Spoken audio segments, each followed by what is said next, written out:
সাম্প্রতিক সময়ে চলমান মধ্যপ্রাচ্যের দেশগুলোর ভেতরকার দ্বন্দ্ব সংঘাত বিশ্বের অন্যতম আলোচ্য বিষয় হয়ে দাঁড়িয়েছে। এর মধ্যে রহস্যজনকভাবে হেলিকপ্টার দুর্ঘটনায় নিহত হয়েছেন ইরানের প্রেসিডেন্ট ইব্রাহিম রাইসি ও দেশটির পররাষ্ট্রমন্ত্রী। ইরানের প্রেসিডেন্ট রাইসি এমন এক সময় হেলিকপ্টার বিধ্বস্ত নিহত হলেন যখন ইতিহাসের ভয়াবহতম সংকটকাল পার করছে মধ্যপ্রাচ্য। এই প্রভাবশালী নেতার মৃত্যুতে এই অঞ্চল কি আরও সংকটাপন্ন হবে এমন প্রশ্ন ডালপালা মেলছে ভূ রাজনৈতিক পরিমণ্ডলে। গত 7 মাস ধরে ফিলিস্তিনের গাজায় নৃশংস হামলা চালাচ্ছে ইসরায়েল।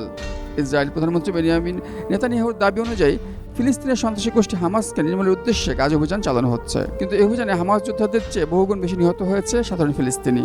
গাজা স্বাস্থ্য মন্ত্রণালয়ের মতে নিহতের সংখ্যা ইতিমধ্যে 35,000 ছাড়িয়ে গেছে।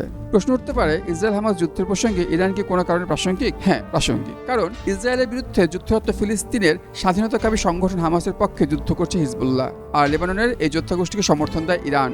এ কারণে গাজা যুদ্ধের শুরু থেকে তেহরানকে দোষারোপ করে আসছে তেল আবিব। গত মাসে ইসরায়েল ইরান দ্বন্দ্ব আর প্রকাশ্যে আসে যখন ইসরায়েলের ক্ষেপণাস্ত্র হামলা চালায় ইরান। যদিও ইরান বলেছে সিরিয়ায় তাদের দূতাবাসে ইসরায়েলি হামলায় কয়েকজন ইরানি সেনা কর্মকর্তার নিহতের প্রতিবাদে তারা এই হামলা চালিয়েছে, কিন্তু ইসরায়েল এই যুক্তি মানতে নারাজ।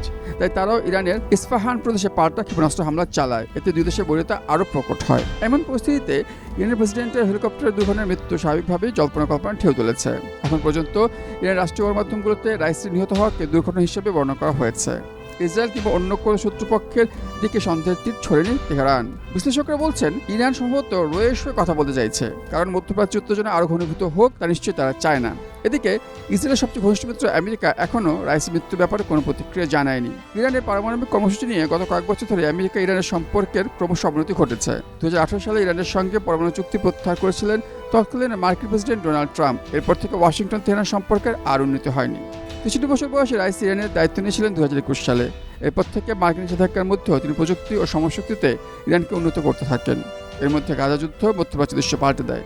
এই যুদ্ধকে ঘিরে দীর্ঘদিন ঘনিষ্ঠ মিত্র ইসরায়েলের সঙ্গেও সম্পর্কে টানাপোড়েন শুরু হয় আমেরিকার। উত্তেজনা বাড়তে থাকে মধ্যপ্রাচ্য দেশগুলোর মধ্যে। এমন পরিস্থিতিতে আমেরিকার চায় না মধ্যপ্রাচ্য সংঘাত বাড়ুক। কোনো বিশ্লেষক বলেছেন, মধ্যপ্রাচ্যে ক্রমবর্ধমান উত্তেজনা কমাতে বাইডেন প্রশাসন ইরানের সঙ্গে পরোক্ষভাবে আলোচনা চালিয়ে যাচ্ছিল, কিন্তু সেই আলোচনায় এখন নিশ্চিতভাবে ছেদ পড়ল রাইসির মৃত্যুতে। ডেস্ক রিপোর্ট, স্টার সংবাদ।